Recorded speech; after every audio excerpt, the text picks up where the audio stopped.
10월 넷째 주 매일 성경 나눔입니다.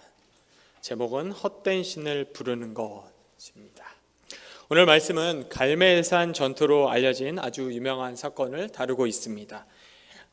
본문의 내용을 보면 엘리야와 아합이 만났고요. 그 가운데서 누가 이스라엘의 재앙을 가져왔는지를 살펴보려고 합니다. 이 과정 속에서 선지자 엘리야는 바알 선지자와 대결을 합니다. 그리고 여기서 두 가지 사실이 드러나는데요. 첫 번째는 바알은 아무 능력이 없는 신이고, 그리고 두 번째로 오직 여호와만이 참된 하나님이며 엘리야 역시 참된 선지자라는 이야기였습니다.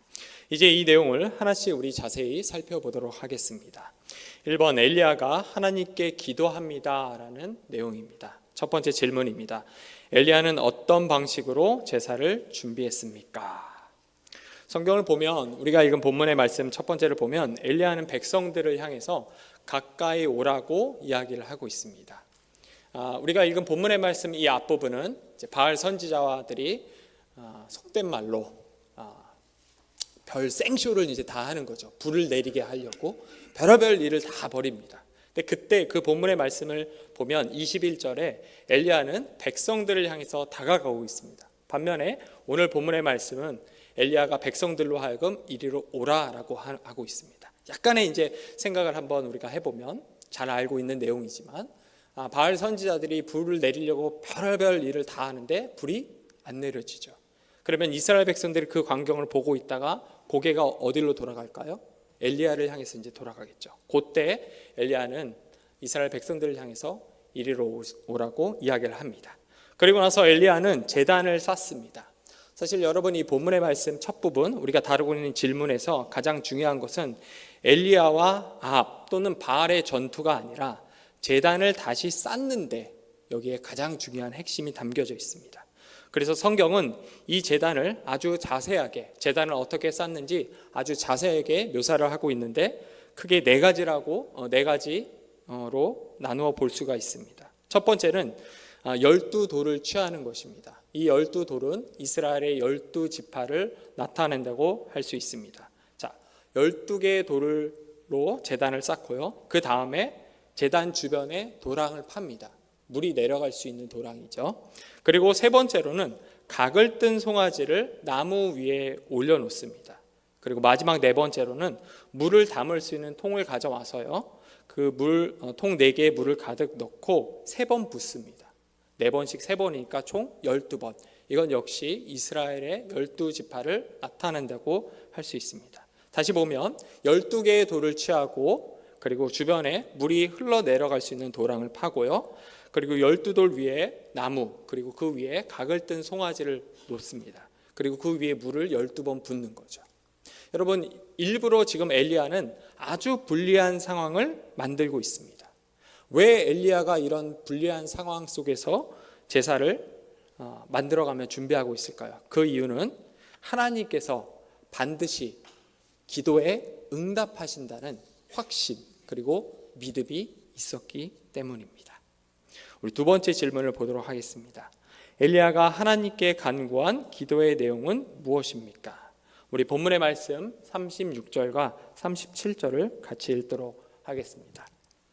저녁에 소제 드릴 때에 이르러 선지자 엘리야가 나가서 말하되, 아브라함과 이삭과 이스라엘의 하나님 여호와여, 주께서 이스라엘 중에서 하나님이신 것과 내가 주의 종인 것과 내가 주의 말씀대로 이 모든 일을 행하는 것을 오늘 알게 하옵소서. 여호와여, 내게 응답하옵소서. 내게 응답하옵소서. 이 백성에게 주 여호와는 하나님이신 것과 주는 그들의 마음을 되돌이키심을 알게 하옵소서. 아멘. 엘리야는 자신의 기도에 하나님이 응답하셔서 여호와 하나님이 이스라엘의 참된 하나님인 그것을 알게 해달라고 간구하고 있습니다. 여러분, 이 엘리야 기도에는 세 가지 아주 중요한 내용이 담겨져 있습니다. 첫 번째로는 하나님께서 불로 응답하시는 거죠. 바알 선지자들이 못했던 것, 불로 응답하심으로 여호와 하나님이 이스라엘의 유일한 언약의 주이심을 백성들에게 보여달라는 내용이 담겨 있습니다. 두 번째로는 하나님의 응답을 통해서 엘리야가 하나님으로부터 보냄받은 참된 선지자임을 백성들이 알게 해달라는 것입니다. 그리고 마지막 세 번째는 하나님의 응답을 통해서 이스라엘 백성들이 회개할 수 있는 기회를 달라고 하는 것입니다. 첫 번째, 다시 얘기하면 첫 번째, 하나님의 응답을 통해서 오직 여호와 하나님만이 이스라엘 가운데 참된 하나님이다. 다른 신들이 아니라 참된 하나님이라는 것. 두 번째로 하나님의 응답을 통해서 엘리야가 거짓이 아니라 참된 선지자, 하나님으로부터 보냄받은 참된 선지자임을 알게 해달라는 것. 그리고 마지막 세 번째로 하나님의 응답을 통해서 이스라엘 백성들이 막 갈팡질팡하던 그 마음을 다시 부여잡고 하나님 앞에 나아가 회개할 수 있는 기회를 달라고 하는 것. 이 세 가지가 엘리야 기도에 담겨져 있었습니다. 우리 세 번째 질문을 살펴보겠습니다. 하나님이 불로 응답하시자 백성과 엘리야는 어떻게 반응합니까? 우리 39절과 40절 말씀 같이 보도록 하겠습니다. 같이 읽겠습니다. 모든 백성이 보고 엎드려 말하되 여호와 그는 하나님이시로다. 여호와 그는 하나님이시로다 하니 엘리야가 그들에게 이르되 바알의 선지자를 잡되 그들 중 하나도 도망하지 못하게 하라 하매 곧 잡은지라. 엘리야가 그들을 기손 시내로 내려가다가 거기서 죽이니라. 우리 두 가지 질문이 나와 있습니다. 첫 번째로 이스라엘 반응인데요. 39절을 보면 백성들은 먼저 하나님의 응답, 불이 내려지는 거 보고 엎드립니다. 그 다음에 이스라엘 백성들은 여호와 그는 하나님이시도다라고 고백을 하고 있습니다. 지금까지 이스라엘 백성들은 여호와 하나님과 바알 사이에서 이렇게 왔다 갔다 했습니다. 마치 하나님을 놓고 다른 한편은 세상을 놓고 양다리를 걸치거나 아니면 하나님과 세상 사이에서 저울질하는 모습을 보여주곤 하는 거죠. 이런 상황에서 여호와의 불이 임했고 그 광경을 본 이스라엘 백성들은 여호와 하나님만이 우리의 참된 하나님임을 고백합니다. 그리고 그 고백, 여호와 그는 하나님이시로다라는 그 고백이 나오는 그 순간 엘리야는 그 고백을 내뱉었던 이스라엘 백성들을 향해서 이렇게 얘기합니다. 바알 선지자를 잡되 그들 중 하나도 도망하지 못하게 하라. 그래서 이스라엘 백성들이 그 명령에 순종해서 그들을 다 잡습니다. 그리고 기손 시내가에 가서 모두 다 처단, 척결, 죽여버리죠. 여러분, 엘리야가 바알 선지자를 죽인 이유는 신명기 13장에 있는 말씀 때문입니다. 그 말씀을 보면 하나님은 이방신을 따른 선지자나 그리고 꿈꾸는 자 모두 다 죽이라고 명령을 합니다. 사실 이 명령은 단순히 신명기에만 있는 것이 아니라 모세 언약이라고 할 수 있는 것, 이스라엘 백성들이 약속의 땅 가나안 땅에 들어갔을 때 주어졌던 말씀이기도 합니다. 우리도 그렇고요. 이스라엘 백성들, 이집트에서 출애굽했던 이 백성들은 아브라함 언약이라고 하는 혹은 하나님 나라의 시작이라고 하는 그 언약의 은혜 때문에 이스라엘 가나안 땅에 들어가죠. 약속의 땅에 들어갑니다. 그때 하나님은 이스라엘 백성들을 향해서 무엇을 명령하면 소위 이제 모세법이나 언약 법전이라고 하는 것을 통해서 약속의 땅에 있는 가나안 족속들, 죄를 상징하는 모든 족속들을 다 쫓아내라고 이야기를 합니다. 이게 그 모세 언약, 이스라엘 백성들이 약속의 땅에서 행해야 되는 가장 중요한 일 가운데 하나였죠. 그런데 그들은 이 일들을 다 펼치지 않습니다. 이 정도는 괜찮겠지, 한두 개 정도는 괜찮겠지 하고 남겨놨는데 그것들이 점점 그리고 시간이 지나면서 이스라엘 백성들을 계속 괴롭힌다. 이거는 동시에 우리를 향해서 우리 안에 있는 하나님과 세상을 놓고 자꾸만 저울질하는, 또 하나님께서 다 제거하라고 하는 우리 안에 있는 죄를 보여주곤 합니다. 또 그런가 하면 이거는 마치 모세가 십계명을 받으러 올라갔을 때 밑에서 우상을 숭배하며 송아지를 만들었던, 그리고 그들을 다 척결했던 사건들도 보여주고 있는 거죠. 다시 말하면 엘리야가 이들을 다 죽인 이유는 하나님 말씀에 순종해서, 참된 하나님 말씀에 순종해서 이 하나님이 다스리는 이 땅에서 이 백성들과 함께 거룩함을 추구하기 위함이었다라고 볼 수 있습니다. 나눔이 1번입니다. 엘리야는 12돌을 취해 제단을 쌓음으로써 자신이 드리는 제사가 이스라엘 백성을 대신하여 드리는 제사임을 보였습니다. 하나님에게서 멀리 떠난 사람들을 위해 우리가 해야 할 일은 무엇이고 그들의 마음을 하나님께로 돌리기 위해 우리가 보여줘야 할 모습은 무엇인지 이야기해 봅시다. 나눔 2입니다. 이스라엘 백성은 하나님이 불을 내리시는 것을 보고 나서야 하나님을 인정했습니다. 그 전까지는 하나님과 우상 사이에서 갈팡질팡했습니다. 온전히 하나님을 신뢰하지 못하고 다른 것에 기웃거리는 이유는 무엇일까요? 하나님을 온전히 신뢰하면 우리 손에서 놓아야 할 것이 무엇인지도 서로 이야기해 봅시다. 우리 2번 엘리야는 아합에게 오랜 가뭄이 끝날 것이라고 말합니다를 보겠습니다. 첫 번째 질문입니다. 2-1번 엘리야는 아합에게 무엇을 말하고 있습니까? 우리 41절 말씀인데요. 제가 읽겠습니다. 엘리야가 아합에게 이르되 올라가서 먹고 마시소서 큰 빗소리가 있나이다. 엘리야는 구름이 한 점 없는 상황에서도 아합에게 아주 권위 있게 올라가 먹고 마시소서라고 이야기를 하고 있습니다.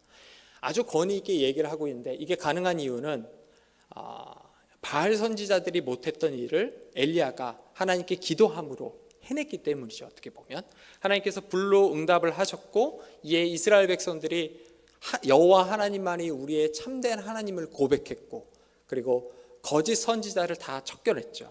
이 상황 속에서 엘리야는 구름이 없는 비가 내릴 기미가 보이지 않는 상황이지만 이런 상황 속에서 당연히 엘리야는 아주 당당하게 그리고 권위 있게 아합에게 올라가 먹고 마시소서라고 이야기를 합니다. 사실 이 본문의 말씀에 있는 이 질문과 말씀은 하나님의 주권을 우리에게 이야기를 하고 있습니다.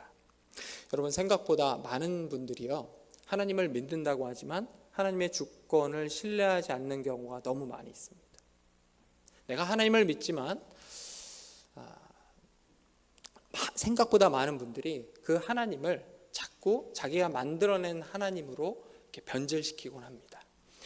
우리가 중세라고 하는 그 시대를 지나면 종교개혁이 이제 펼쳐지죠. 오늘 광고에 나와 있는 것처럼 조금 있으면 종교개혁 주일이 다가오고 있습니다. 이 종교개혁 주일이 지나면 르네상스 시대에 들어가서 소위 18세기 인간의 이성으로 모든 것을 다 해결할 수 있는 시대가 도래합니다. 근데 이 인간이 모든 것들을 자신의 머리로 다 설명해낼 수 있고 다 만들어낼 수 있다는 이 시기의 끝은 사실 전쟁이었죠. 참혹함. 근데 여러분 이 18세기에 등장한 것 가운데 하나가 바로 시계공과 태엽 갚는 하나님입니다. 이 얘기는 무슨 얘기냐면 당시에 시계를 이제 시계공이 만들고 어떻게 하면 시계가 작동하기 위해서 시계를 놓고 태엽을 이렇게 감는 거예요. 쭉 감은 다음에 손을 놓으면 어떻게 되죠? 시계가 탁탁탁 하고 돌아갑니다. 여러분 이때 시계공은 시계를 만들고 태엽을 감았기 때문에 더 이상 이 시계에 대해서 손을 대지 않습니다. 마찬가지로 많은 사람들이 하나님을 믿는다고 하고 또 하나님께서 세상을 창조했다고 얘기를 하지만 마치 시계공의 하나님처럼 전혀 간섭하지 않는 분이라고 생각하는 분들이 많이 있습니다. 그러나 오늘 본문의 말씀은 그 이야기에 대해서 전면적으로 반대하고 있죠. 하나님께서 비를 내리시지 않은 그 이유는 단순히 우연한 자연재해 혹은 우연히 세상이 돌아간다는 것을 반대하면서 오히려 하나님께서 우상 숭배를 징벌하기 위한 의도였다는 것을 말씀해 주고 싶었던 것이었습니다. 엘리야는 그래서 하나님께서 다시 비를 내리실 것을 믿었고 그래서 그 가운데서 그는 구름이 없지만 아합에게 나아가서 당당하게 올라가 먹고 마시소서라고 얘기했던 것입니다. 우리 마지막 두 번째 질문을 살펴보도록 하겠습니다. 엘리야는 아합에게 비를 예고한 후에 어떻게 행동합니까? 우리 본문의 말씀 42절과 44절을 같이 읽겠습니다. 아합이 먹고 마시러 올라가니라. 엘리야가 갈멜산 꼭대기로 올라가서 땅에 꿇어 엎드려 그의 얼굴을 무릎 사이에 넣고 그의 사환에게 이르되 올라가 바다 쪽을 바라보라. 그가 올라가 바라보고 말하되 아무것도 없나이다. 이르되 7번까지 다시 가라. 7번째 이르러서는 그가 말하되 바다에서 사람의 손만한 작은 구름이 일어나나이다. 이르되 올라가 아합에게 말하기를 비에 막히지 아니하도록 마차를 갖추고 내려가소서 하라 하니라. 아멘. 이 말씀에는 7번까지 기도하는 엘리야의 모습이 있습니다. 소위 우리 3, 7, 12 같은 것은 완전수라고 하죠. 7번까지 기도했다는 것은 하나님은 그만큼 신뢰했다는 것을 보여줄 수 있습니다. 또 엘리야가 기도할 때 아주 특별한 모습을 보이고 있는데 땅에 엎드려서 무릎 사이에 얼굴을 넣고 간절하게 기도하는 것입니다. 혹시 여러분 이 기도 가능하신가요? 제가 대학생 때 이 기도를 몇 번 했거든요. 하고 나니까 이렇게 무릎도 아프고 목도 아프더라고요. 초등학교 아이들한테 이제 한번 해봤습니다. 야, 니네가 이거 가능할까? 근데 아이들이 유연해서 그런지 굉장히 이 기도 모습이 잘 되더라고요. 제가 이걸 볼 때마다 항상 드는 생각이 기도가 노동이지만 기도는 신뢰 없이는 불가능하다라는 것을 깨닫곤 합니다. 사실 제가 이제 말씀을 준비를 할 때 이렇게 질문이 5개거든요. 그래서 월요일 날 하나, 화요일 날 하나 이렇게 말씀을 묵상하면서 준비를 하는데 마지막 질문이 사실 이렇게 크게 와닿지 않았습니다. 그래도 이제 말씀을 준비해야 되니까 묵상을 하고 있는데 한 가지 제가 이거 진짜 내가 주의해야 되겠다. 야, 이건 진짜 나한테 도전이 된다라는 부분이 있었습니다.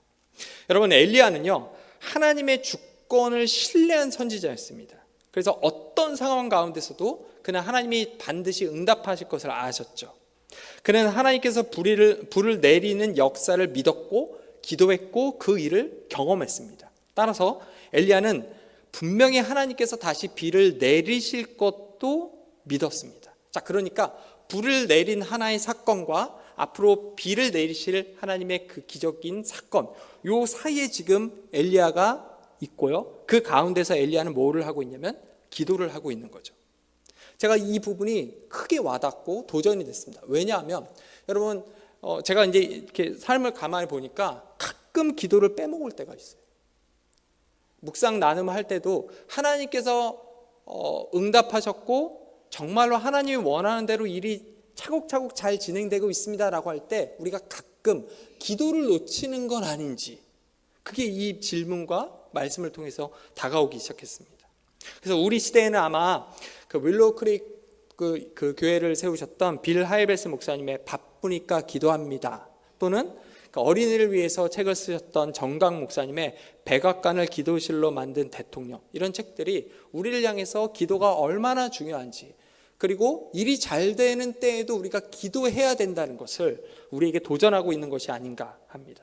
또 옛날에 어른들이 꼭 하시던 말씀 중에 제가 기억하는 게 이런 게 있었어요. 하도 기도를 안 하니까 예수님도 십자가에 달려 돌아가실 걸 아셨다. 하지만 그 예수님은 기도하셨다. 근데 너네는 뭐가 그렇게 잘나서 기도 안 하냐? 이 얘기를 어른들이 많이 하셨거든요.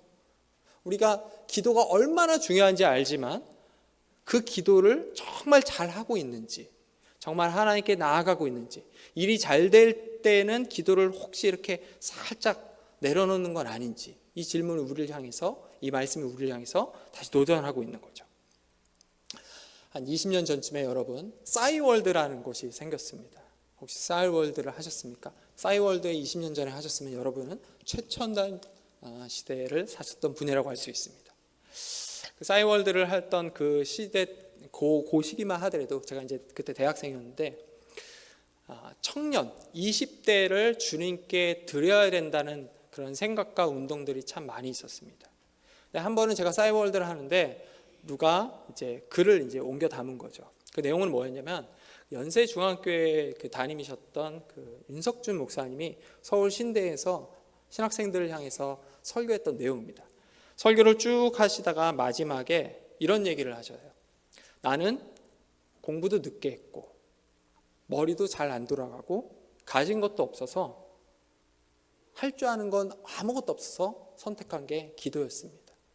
진짜인지 아닌지 모르겠지만 하루에 8시간씩 기도를 했다고 합니다. 그러면서 자기의 무릎을 보여주면서 다 망가진 이유 중 하나가 내가 기도를 너무 열심히 해서 그런 것 같다. 그러면서 신학생들을 향해서 이런 얘기를 합니다. 너희들은 뭐가 그렇게 잘나서 기도해야 하는 시간에 연애질하며 하나님께 시간을 못 드리고 있느냐. 제가 그게 아직도 그리고 가끔 기도할 때마다 떠오릅니다. 당시까지만 하더라도 청년들은 하나님께 시간을 드림으로써 나머지 시간을 하나님과 함께 하는 것, 청년의 시간에 모든 것을 주님께 드림으로써 경건한 삶과 온전한 삶을 선택해서 살아가는 그런 운동들이 있었는데, 사실 윤석준 목사님이 그 이야기를 할 때는 점점점 그런 운동과 생각들이 줄어들 때였습니다. 오늘 본문의 말씀이 우리에게 그런 이야기를 다시 하면서 도전하는 것 같습니다. 엘리야가 왜 그렇게 기도를 했는가? 중요하니까요.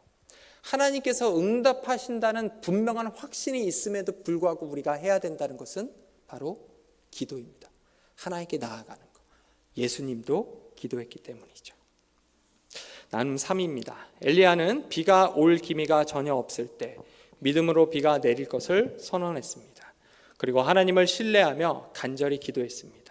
우리가 믿음으로 담대히 선포하고 믿음으로 기도해야 할 것이 무엇인지 나눠봅시다. 되어 있습니다. 말씀을 정리합니다. 여러분, 한 주가 새롭게 시작되었습니다. 이 한 주 동안 현실이라고 하는 것, 세상이라고 하는 것은 끊임없이 우리를 무너뜨리기 위해서 도전해 올 것입니다. 그러나 그럴 때마다 오늘 본문의 말씀에서 엘리야가 그리고 하나님이 보여줬던 이 사건을 기억하면서 믿음과 기도로 이 세상 속에서 한 주간 승리하기를 주님의 이름으로 소망합니다.